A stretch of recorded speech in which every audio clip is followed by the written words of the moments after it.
Hi there, it's Catherine from Sunnyside Journals. Thanks for visiting.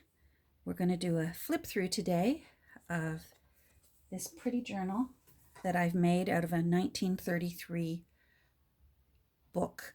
It will come wrapped in this satin blanket edging, but this is my third try to do this video. The dog was barking, the phone rang. Anyhow, I'm not retying it again just to make this opening scene look pretty. So it will come with a beautiful satin bow tied around it. This book, as I said, copyright 1933. It's a first edition, I noticed. Sadly, it wasn't, obviously it wasn't a very popular book, because when I tried to look it up, it really wasn't desirable amongst collectors. I decided I will make it desirable. It's 8 1/4 by 5 1/4 by 1 1/2. I've done a hollow back spine, thanks to the, hold on, there we go. Thanks to the course that I took online through Nick the Booksmith. She's a wonderful teacher, and I was able to understand everything as she explained it, and this is now my third, fourth book that I've done that way, and it gets even easier every time because it just comes second nature to you now. And I really love how it can keep the integrity of a beautiful old book. I mean, look how lovely that is, and I didn't have to cover it up. So it's nice when you can retain the spirit and attraction of a beautiful old book. This book looks like it was this green color originally, but as I said, it was sadly in need of help and repair. It was faded. It must have been on a bookshelf because the spine faded to this yellowy color, and because it was quite stained, I decided to play with some distress inks and some paint with it and just make it almost glow. So it does have some distress ink, especially around the illustrations that I added to the front page. This wasn't on it. It was plain green when I got it.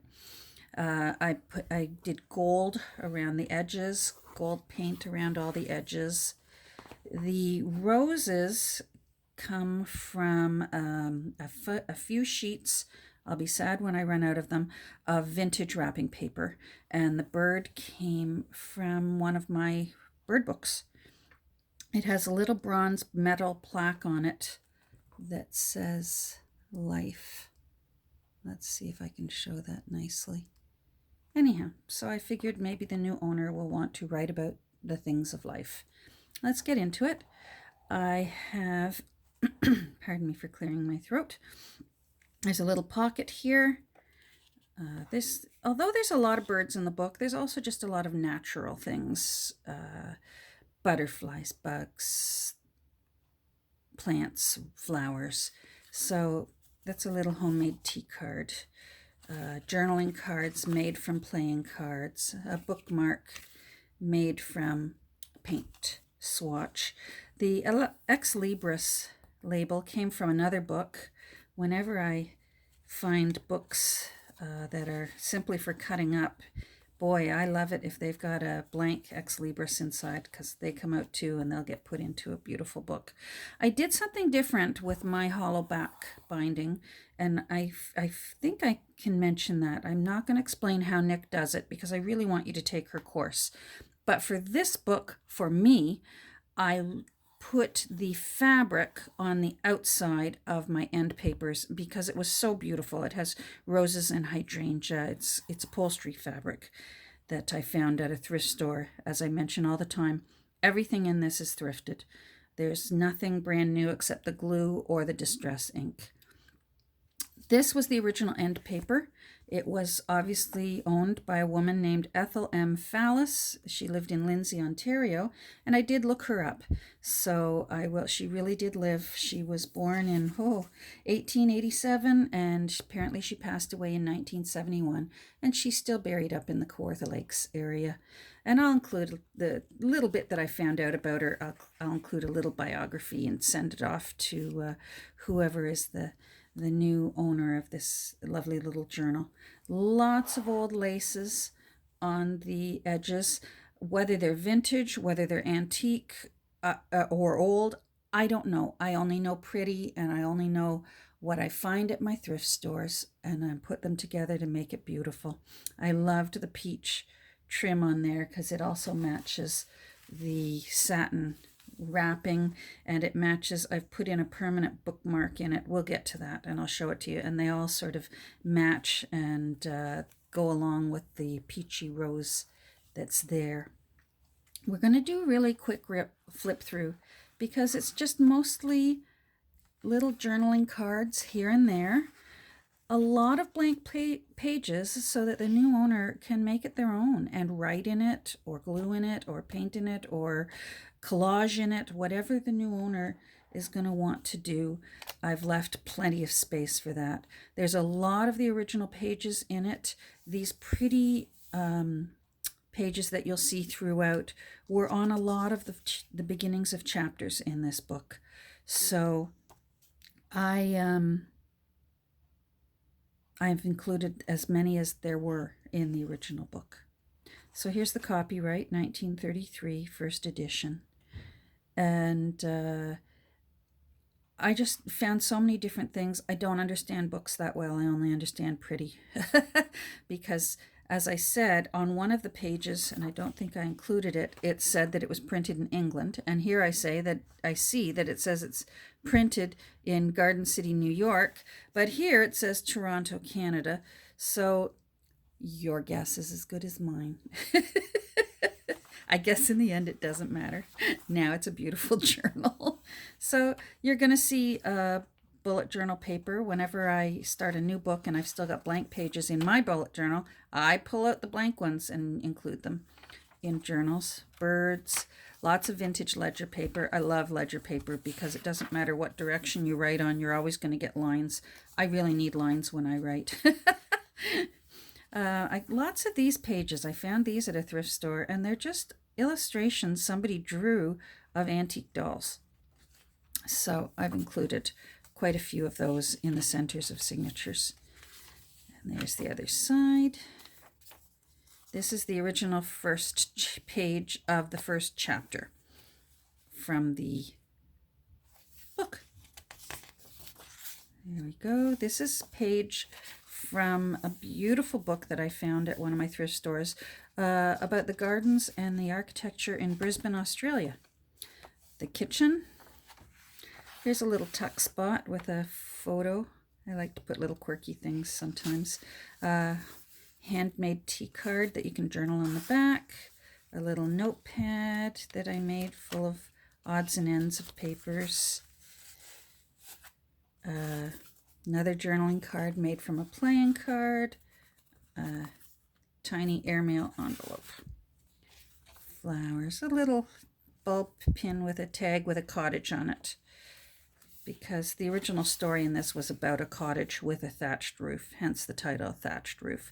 This is actually a photo of Beatrix Potter in front of her cottage. Ledger paper. A little note card. Again, lots and lots of room for the new owner to do as they wish. A little card from a flower shop.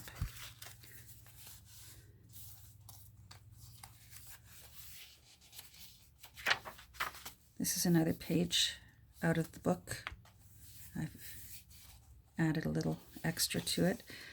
Yes, this is actually a postcard of a Edith Holden painting, and yes, I found an entire stack of Edith Holden postcards at one of my thrift stores. So I included that. More journal paper out of an English garden book. Another page out of the book. I like this one because it's completely blank, but it still has the name of the book. Just some more little journaling cards. This was actually a sympathy card, but I didn't want it to be sad, so I made it happy. I don't know who this lady is, but I thought she looked like Melly from Gone with the Wind, so she's in it. Little tuck spot with a little tag in there. Vintage wrapping paper. More ledger paper. A little, I made a little tag to turn the page with there with some lace. This is another page out of the original book, and I had a little fun with it and created a bit more journaling space because you can't write over top of the printing. Another of the chapter illustrations. This is Handel's Messiah and a hummingbird. Butterfly. I wine stained these, so needless to say I had to have a little bit of wine in order to carry that off. I just had fun with some little snippets of paper in the center of this signature. This was another sympathy card that was kind of sad, so I made it happy. I put Peter Rabbit over that, and then what did I do in here? I covered up the sad words there and made it happy. Little punch out. More of the antique dolls. And more journaling space. Handel's Messiah again. I loved this. This was Cooksville is actually where my great-grandmother and my grandmother were born. And although the area of Cooksville is still there in Ontario, it doesn't really exist anymore. It was absorbed by the city of Mississauga. Another little tuck spot. Some more little journaling cards that I made for some little tucky areas. Another chapter out of the book. I made, I got some stamps, and this had stamps in it, so it's an old glassine envelope, and you can see it really was bashed up, but I thought, oh, I can do something with that. So, oh, come on, in you go. So I made a little card, and that says supplies. This is my latest passion, is Dymo tapes, labels.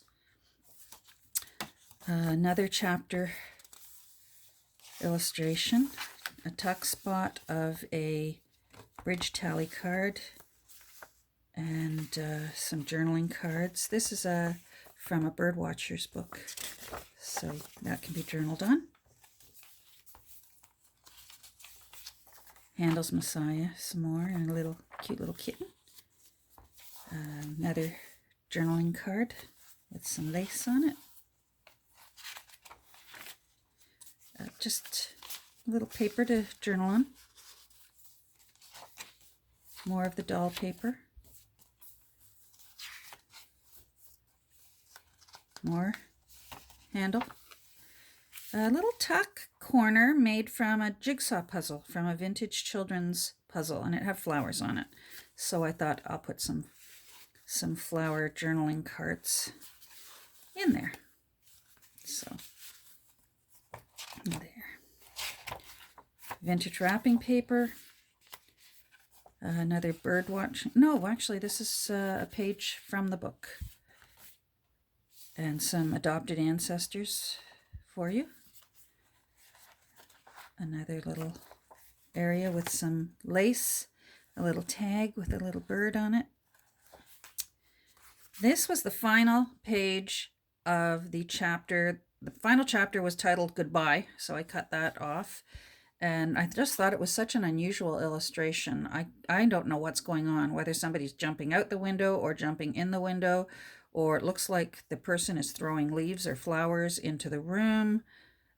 I don't know. And I even read the chapter to see if I could get the gist of what that illustration meant, and I still don't know. So it's a mystery, but I made a little card out of it, so the new owner. I made a little tuck spot in the back from, this is an old photo album I found at a thrift store that has these funny glassine windows. So I made a tuck spot there and a journaling card with cottages on it. It seems to have a little bit of a cottage theme. And This is the original end paper of the book as well. So you'll see it matches Ethel's original signature on the front end page. Matches that one. And that's in there permanently. You can't get that out, well, unless you rip it apart. So that's there. So that's the book. I'm sorry if that was quick, but there's a lot in it.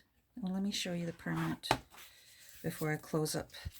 This is one of those bookmarks that's affixed down the entire spine. So you'll be able to put it wherever it is you're working in and find your spot. So thank you for watching, and I hope you enjoyed it. And this will be available in my Etsy shop, hopefully tomorrow. Tomorrow is the 4th of July. So I'll put a notice on my Instagram when I do make it available. Thanks for watching, everyone. Bye. See you soon.